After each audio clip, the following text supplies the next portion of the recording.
Once upon a time, there was a shy and quiet octopus. He nearly always went about on his own because, although he wanted to have lots of friends, he was too self-conscious. One day, the octopus was trying to catch a very slippery oyster. Before he knew it, he had tied himself into one massive knot, and he couldn't move. He tried with all his strength to wriggle free, but it was no good. In the end, despite the great embarrassment he felt at being seen in such a tangle, he had to ask for help from the passing fish. Many fish swam past, ignoring him, but one very kind little fish offered to help to untie all those tentacles from all those suckers. The octopus felt heartily relieved when he was finally set free, but he was so shy that he didn't dare talk to the fish and make friends with him.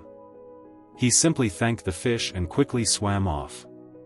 Later, the octopus spent the whole night thinking that he had wasted a great opportunity to make friends with that very kind little fish. A couple of days later, the octopus was resting between some rocks when he noticed that everyone around was hurriedly swimming past. He looked into the distance and saw an enormous fish coming over to feed in that area. The octopus quickly hid, then, peeping an eye out from his hiding place, he saw that the huge fish was chasing the kind little fish who had untied him. That little fish really needed urgent help, but the big fish was so dangerous looking that no one dared to go near.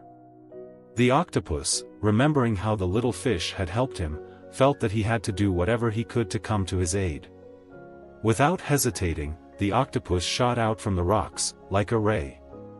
He put himself right in the path of the giant fish, and before the fish could do anything about it, the octopus had shot out the biggest jet of ink of his life. He grabbed the little fish and swam off back to hide in the rocks. Everything happened so fast that the big fish had no time to react. However, he soon recovered from the surprise.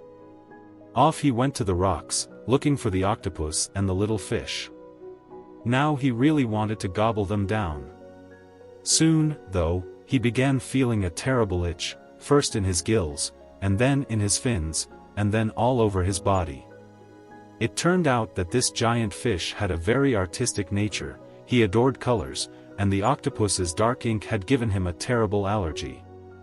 So the big fish swam away, irritated all over. As soon as he was gone, all the fish who had been hiding came and congratulated the octopus for being so brave. Then the little fish told them all how he had helped the octopus a few days earlier, but he had never known anyone to be so grateful that they would end up doing something so dangerous. Hearing this, the other fish discovered how nice the shy octopus was, and everyone around was keen to be the friend of such a brave and honorable octopus. Moral of the story: societal standards of beauty don't mean they are ugly. One should value a person's noble soul and good deeds.